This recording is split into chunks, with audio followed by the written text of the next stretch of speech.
All right, ladies and gentlemen, welcome back to the Athlete Artist Show. I am the artist Kyle Forge alongside the athlete, professional hockey player, Zach Boychuk.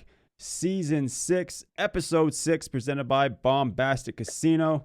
Chucky, you're wearing some NCAA gear over there. What's going on? When'd you get that? You usually wear the Stanford hoodie.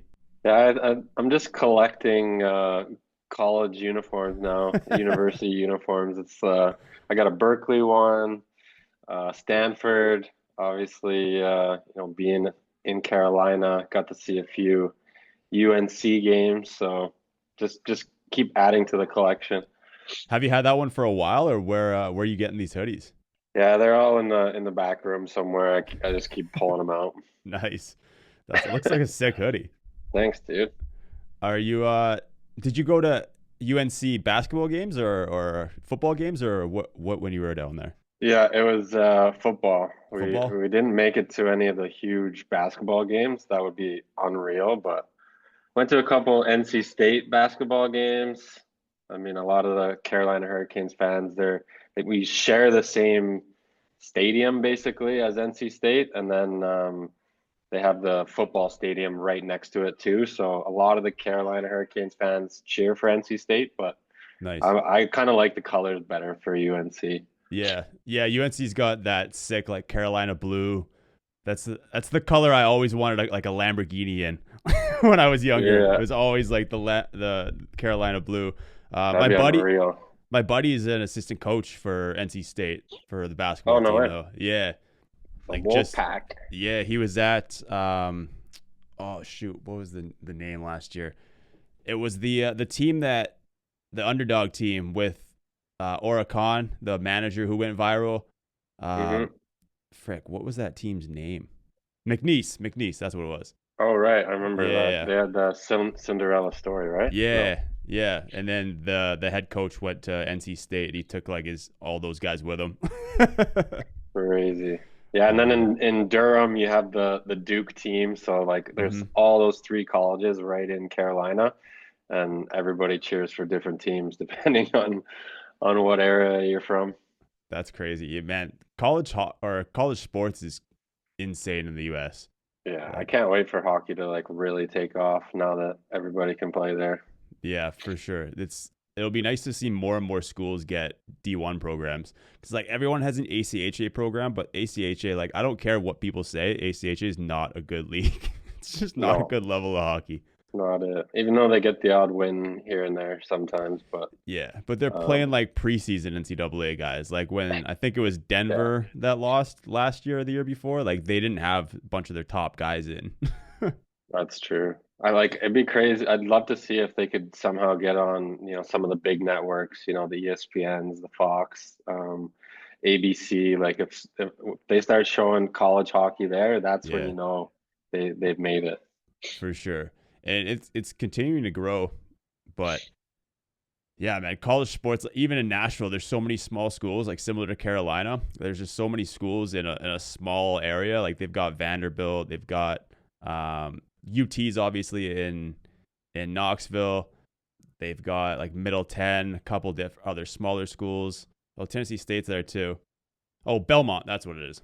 Belmont. I Uh, think they've got a decent basketball team some years, but really, yeah, this there's so many basketball teams. I feel like so dude. many, Same with even football. Like football teams. Yeah, over 200 easy. And then there's like hockey, there's like 30. Well, I guess there's like 50 or 60, but yeah. The NCAA tournament and with basketball, isn't it like 64 teams or something yeah. crazy? And then hockey, it's like 16 or something. Yeah. Yeah, that's my favorite time of the year is March Madness, man, for in terms of basketball or college sports. I love watching college basketball more than the NBA. Yeah. You Yeah. don't watch the games now though? You just watch them all in March or what? Yeah, like I'll keep track of them because I like watching UCLA, seeing how they're doing it up until the tournament, but Mhm. I'm not usually because they're like you said, it's not on a lot of networks down here until March Madness. So I think you have to Right. buy passes and stuff like that. And it's just another freaking subscription to watch sports. Like Yeah. it's like The you add endless subscriptions. you I had add to that on top of Netflix and Amazon and Crave. It's like holy I had to get back on the Hulu subscription to watch the Secret Lives of Mormon Wives. So that's how many subscriptions I got. I'm guessing that was a wife recommendation. Yeah, not me. Season 3 just came out. That's awesome, man. It's been an interesting week. As we were just talking about before we started recording, both Bedard and Celebrini still hot. Both scored hat tricks in the same night the other night. Celebrini pulled ahead by 1 point overall with 30 to Bedard's 29. But I mean, it seems like every week now I'm getting more and more convinced that maybe we should just say screw the fact that Bedard didn't go to World Championships and just let them both on the team. Yeah, they might both be the first line. I saw some projected lineups. You just put Celebrini, McDavid, and Bedard on there. I mean, you look at McKinnon too; he's lighting it up. So any of Yeah. those four, just put them all on the top line. Yeah, I saw that, and I saw for the top two lines too, like mixing them. I think Celebrini was on the first with McDavid, and maybe Marner, and then I think it was Nate, Crosby, and Bedard on the next line. Mm-hmm. Or something like that. I was like, damn, like this team can't. I saw an American fan make a TikTok or a reel, and he was like, I think everybody in the US should be panicking because this Canadian team just keeps getting scarier and scarier with what the potential could be. It really does. And like, do you include Marchand at this point? Like, he's been playing pretty hot too. Like, Yeah. there's so many different rosters that are going on right now online. I think the only caveat and downside to Team Canada is the goaltending. Yeah. Like that's really it. Wide open. Yeah. Thompson's playing well. He's like the only Canadian guy right now that's playing well, and the rest it's Yeah. And like could that cost Canada the Olympics though? Or in terms of a gold medal? Like could they, even if they have all this firepower up front, have a solid decor, could, if they don't get strong goaltending, like I don't think any one of those guys is like what it was the last time there was best on best when you had, Fleury, Luongo, and Brodeur. Like any one of those guys in Vancouver could have been the stud there. So I mean, it's like Binnington, Thompson, and who is the other one that's being considered? I think Aiden Hill. It's like I don't see an Olympic gold medalist in terms of a standout. Yeah, that's our guy in that trio. Yeah, the goaltending used to be the strongest. Yeah. You had Carey Price, Patrick Waugh, Brodeur, Luongo. Like it was just endless. Quebec needs to start turning out some more goalies. Yeah, it's been a while. Get it back going. What's going on? Everybody's just a bunch of goal scorers coming out of that league now. Yeah, literally. No goaltending. Yeah, it'll be interesting. Oh, for sure. The U.S. has strong goaltending though. That's the scary part too. So that could, even if, I mean, obviously they have a top offensive core. Defensively, I think they'll be pretty good, but their goaltending could maybe steal them the Olympics if they really, really perform. Yeah, but they don't have a guy that's won a cup. So I think that's what you kind of got to look to for Canada. They're taking that, experience, the cup winning experience over the solid goaltending like Hellebuck, Swayman. True. Like those guys haven't won anything. So that's true. We'll see. True. Who would you think starts for Team USA in goal? Probably Hellebuck. I feel like he's like a guarantee, and he wasn't really a playoff performer the last couple of years. So yeah, we'll see what it's like. He obviously didn't win the Four Nations. So I don't think it was his fault. I think it was like a 3-2 game or something. But those precious situations, Binnington's proved he can do it. True. Yeah, I mean, when he gets hot, he's hot too. Even now, like he's a little bit streaky. Like he can have some pretty bad games, as long as he doesn't snap and start swinging his stick around or get into a brawl. I think he could be okay. Who knows? Yeah, and Aiden Hill's won a cup. I don't know who's the other guy. I think the other guy they're looking at probably hasn't, but I don't know. That goes a long way in my books. I mean, I'm not against it. I just hope that the goaltending holds up. But obviously, with that type of offense too, we could need to score 7 and it would be pretty possible. Yeah. Win every game 7-5. It'll be fine. Yeah, there you go. Man, Bedard and Celebrini would be unreal on that team, though, I think. But international play, Calgary's loaning Zane Parekh to the World Junior team. Love to see that. Happy for him because he kind of got snubbed last year, didn't he? Yeah, he didn't even get invited to the tournament originally, and then there was the injury, and he came in and kind of had a chance to make it, but Yeah. it cut him. Yeah. And obviously Calgary in last place in the league right now. It'll be nice for him to hopefully get some confidence in terms of being on a winning team for a little bit, Yeah, at least hopefully.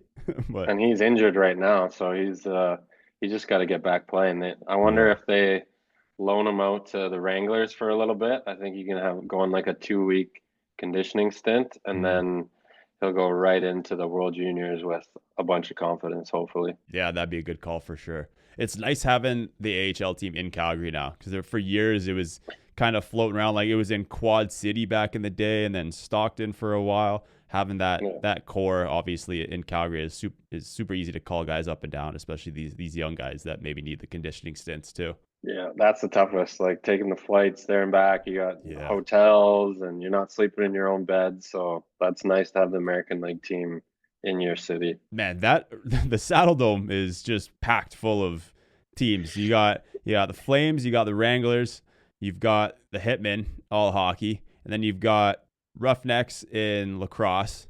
And There's a basketball team too, no? Isn't there they play at Winsport in the north. Oh, they play at Winsport. Yeah, they play at Interesting. Winsport.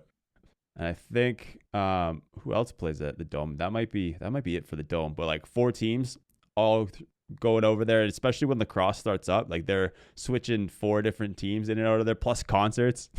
It's nuts. I wouldn't want to be having to change the floors for that and change all the different venues and trying to book the schedule. Like you Oh, obviously have some concerts here and there that are going to be in yeah. there. So everybody probably wants the Friday, Saturday nights, and the Flames probably get guaranteed the Saturday night. But Yeah, yeah, it's tough for the WHL and the AHL teams. You're for probably getting sure. like an afternoon game, maybe like a school game at 12 o'clock. Who knows? Yeah, they do. They do. I've seen a lot of early games there, especially for the WHL, and like it's the Dome, so it holds 18,000 people, 19,000 people, and there's unless it's the teddy bear toss, it's not filling up for the No, Hitmen. just Probably yeah, not at all for looks the empty. AHL either, but I mean, But the like Hitmen hit. are good this year, so the Yeah, Hitmen's probably drawn pretty well. yeah, they're probably averaging like 7 to 10, maybe. I Not think bad. they only do the lower and upper bowl. They don't do press level, so I Right. mean, unless it's teddy bear toss. Teddy bear toss is always just the dude. I went one year and I was all the way up in the rafters, and it was just insane. It's mayhem. There's a lot of teddy bears on the ice. Yeah, it If took if they forever. score. Yeah, true. But yeah, the Kachuk brothers started a podcast. They're obviously both out with injuries right now, so they just decided, hey, people have been telling us we should start one, so here we are. Good timing to start it. Both Yeah. injured, both probably bored. All right, what are we gonna do on our spare time? Start a podcast. I think it was inevitable those two start the podcast too. Obviously, being brothers and just being the type of personalities that they have. I mean, they're the Kelsey brothers of the hockey world, and I think it's having those two kind of kick off what in terms of being active players. I think they're the first active players to have their own show, which is nice. So maybe that'll kind of kick it off for more players to do more stuff outside of the game and start trying to build up brands and leverage themselves to start businesses or whatever they want to do outside of the game too. I wonder what kind of money they got thrown at to do the podcast. Like obviously there's a lot of different networks that would want it. Basically the first hockey podcast that's, similar to, like you said, the Kelsey brothers. And yeah, we just haven't seen it. You probably never really thought hockey players would do it, but if there were some hockey guys that would, it would be those two guys, I think. Yeah, and I think is it the same company that signed the Kelsey brothers too? I think it's called like It's Wave. Wave. Yeah. Who I are know I know they were in talks with like Barstool, they were in talks Yeah. with some other companies, like, and if it blows up, like, they'll probably get paid even more, especially with sponsors and Spotify probably trying to get involved and all the other big ones. So we'll Yeah. we'll see if it keeps blowing up. The Kelsey brothers are signed to Wondery, I think. But I think Laundry. because Travis or one of their I was gonna say one of their wives, but Travis is dating Taylor. I think whose wife has a podcast? Is it Jason's? I think Jason's. Yeah, Jason's wife does. I Yeah. think she's on the same network that the Kachuk brothers are. What's her Oh, name? okay. Is it Kaylee? I don't want to. Kylie, not Kaylee. My bad. Yeah, good for them. I checked out for the first couple episodes. They're doing well. They're getting some hate comments, I think. Are they? But They do have a lot of haters, both of them probably. they do. Brady was talking about when he was watching Maddie in the playoffs last year in the Cups. People will be asking him for pictures, and then like 2 seconds later, like chirping him. I'm like, what are you doing? That's great. That's a typical hockey fan for sure. Yeah. Hey, can I get a picture? Thanks. Go Oilers. Fuck you. Like, you guys suck. He's like, why are you even asking for a picture? That's so good. I'd go into their phone and delete the picture or something. 100%. Yeah. He's like, we just left. Like, Give me that phone back. since we were just mentioning the WHL, Aguila brothers finally playing each other in the WHL. Tej playing for Kelowna, Joe playing for Edmonton. Obviously, Tej got sent down from Utah earlier this year. It'll be nice to see it when he finally gets a shot to play a full season in the NHL. But I mean, he's been lighting it up since he's been back in the dub. 9 games, 18 points, 11 goals. Joe's played 24 games, 20 points, 10 goals, 10 assists. So it'll be the WHL posted a cool picture of them. I'll pop it up on the screen. I don't know if you saw it, but it's both of them at Jerome's retirement ceremony, both wearing like they were so young back then, like, okay. and now they finally get to play each other in the WHL, which is cool. I think they mentioned that they talked about fighting at center ice, and Jerome was like, "No, you're not doing that." Not happening. Is it in Kelowna or in Edmonton? That's a good question. Let me see. Because I'm pretty sure the family lives in Kelowna during the off season, or obviously Oh, Teach lives there while he's playing. But so it was last night, and it looks like it was in Kelowna. in Kelowna, yeah, and Kelowna is like horrible this year. They're supposed to be in the Mem Cup, but they're like 17th in the league or something in the WHL right now. So they gotta Yeah. like make some trades. They gotta get going. Like you don't want to be not making playoffs and then have to go to the Memorial Cup when you're hosting. Yeah, that would be tough to do. Kelowna beat them 5-2, so kind of routed them. All right, Kelowna's making moves, but no fight at center ice, eh? No fight at center ice. That was the win Mom streak said no. for Edmonton got snapped. I think it was a 5-game win streak. Wow. 9-game win streak. Jeez. So which brother is older? Joe's in 08, and he's eligible this year. Okay, I wonder if he gets drafted this year. Yeah, T's 20 in points? 06. 24 games, that isn't bad. Yeah, so that's pretty decent for him. I wonder if he'll go first round or if he'll go like second round. I have to pull up the rankings, see where he's at. Tej had 2 points last night against his bro, and Joe was a dash too. The older brother No gets points. the dub on that. Older brother gets the dub. So that's a good win for them.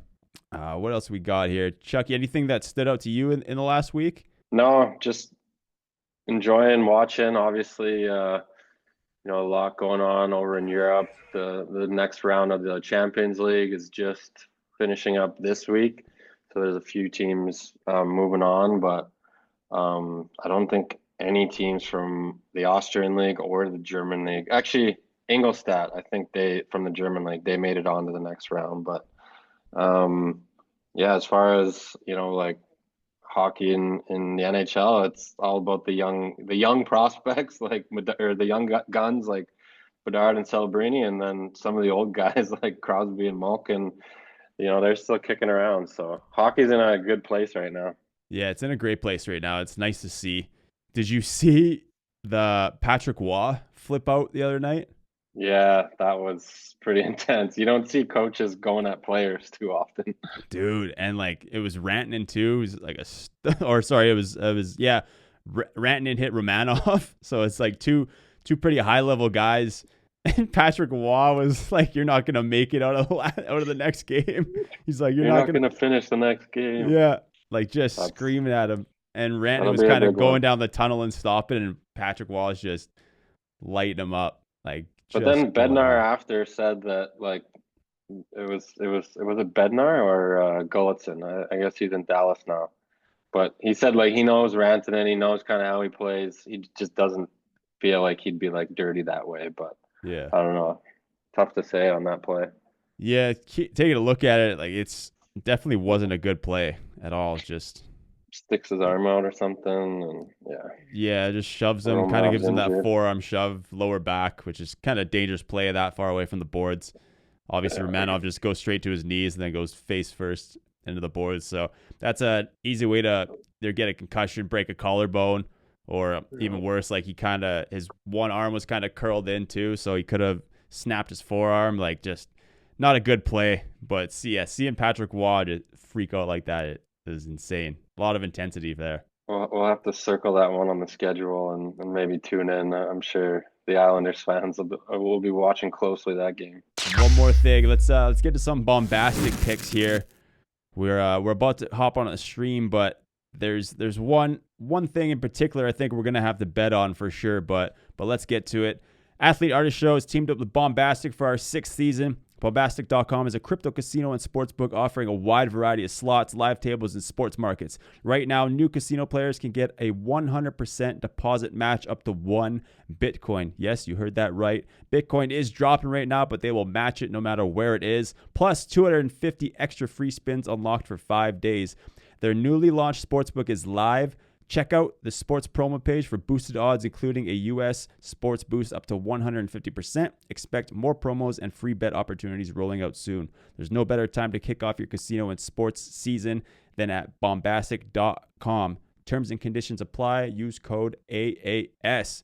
Jake Paul just announced he's fighting Anthony Joshua in December. I mean, everyone wanted him to test himself. Everyone's like, oh, he keeps fighting old guys. He keeps fighting guys that are half his size. Well, now he's a plus 650 underdog against the former heavyweight champion who fought last at 245. Or actually, he weighed in at 250. Isn't he? Yeah, he weighed in at 252 in his last fight. He's 6'5". He's not allowed to weigh more than 245 this time, but Jake's last fight was at around 200. Yeah, that's a big weight class jump up there. Yeah. Putting on, I don't know what Jake's going to end up at. He'll probably get close to like 220, but he doesn't have the reach. He's not going to have the size that he has. So a lot of people want to see him get knocked out. A lot of people will be tuning in for that. I wonder how much Netflix paid him for that. Is it on Netflix? Yeah, it's on Netflix December 19th. He said it was like 250 mil. Yeah. But I don't know if I think people have been taking that maybe out of context. Like he said, stop asking me. I don't know if it was him that was getting 250 or if it was that's the shared purse. Each guy's got to be making 100 million at least. Yeah. So, definitely. But like payday. Yeah. Well, at least we won our last bombastic bet. Chicago Bears came out as underdog and we won that big one. So maybe we'll take another underdog. Would you take Jake Paul? I would take Jake Paul. I would bet on him for sure. Plus 650. Maybe he's got in his contract that he has to win. So well, it's a pro fight too. I don't think Anthony Joshua would take a fall like that. Especially if when it comes to a pro fight, like that's on your record for forever, former world champion. Joshua just knocked out Francis Ngannou in his last boxing fight. It was UFC heavyweight, PFL heavyweight champion, like massive human being, and he dropped him 3 times and knocked him out. Yeah, there's going to be too much money on the line for guys to be rigging the fight, so it should be straight up. It's insane. It'll be interesting. And this is coming after he was supposed to fight Gervonta Davis too, who was like a 135er, 145er. Yeah, that's canceled that fight, and now he's going up to a guy over 100 pounds more than him. So why did that other fight get canceled? Legal issues with Gervonta. He had another domestic situation with his baby mama wife. Yeah, the guy's kind of a piece of shit. Can't do that. Yeah, definitely not kind of a piece of shit. He's definitely outside of the boxing ring. He's a piece of shit. At least from what the media says and if all the situations are true. But yeah, he's been arrested a couple times for domestic abuse, which is not okay. And so Jake pulled that. Jake and Netflix, I think, as soon as the last incident happened, just yanked it right away. No payday for him. No, which is good. I agree with that. Yeah, I think this is a more interesting fight as well. Like I said, everyone wants to see Jake Paul get knocked out. They also want to see him actually test himself with real fighters. Last time he fought a fighter in their prime or around his age, it was Tommy Fury, and he lost by decision. that's right. Anthony Joshua is a much better boxer than Tommy Fury. Yep, might So be in trouble. we'll see what happens there. Chucky, anything else before we hop over to the stream? No, I think that's good. All right, we will hop over there, make some bets, play some casino games, and we will see you guys next week. Peace.